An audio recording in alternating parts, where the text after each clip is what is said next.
il est important de prendre ton alopécie ou ta chute de cheveux à temps?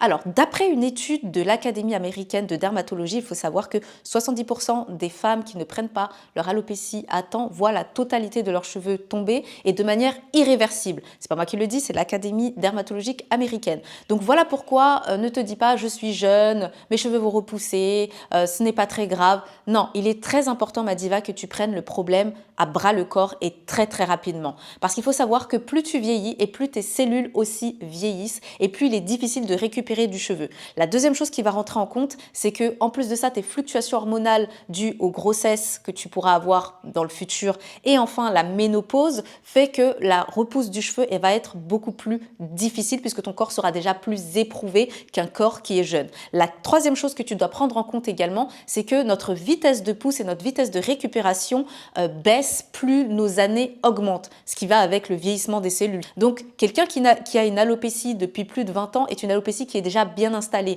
Donc, c'est beaucoup plus difficile de faire réveiller un bulbe pileux qui dort depuis 20 ans qu'un bulbe pileux qui dort depuis 5, 3 ou 2 ans. Okay, donc, c'est pour ça que tu ne dois pas prendre ça à la légère et que tu dois le faire rapidement et de manière durable. Voilà ma diva. Alors, si toi aussi tu veux que je t'aide à faire repousser tes cheveux suite à une alopécie ou une chute de cheveux, j'invite à cliquer sur le lien qui s'affiche pour t'inscrire à l'atelier Renaissance capillaire de ce dimanche.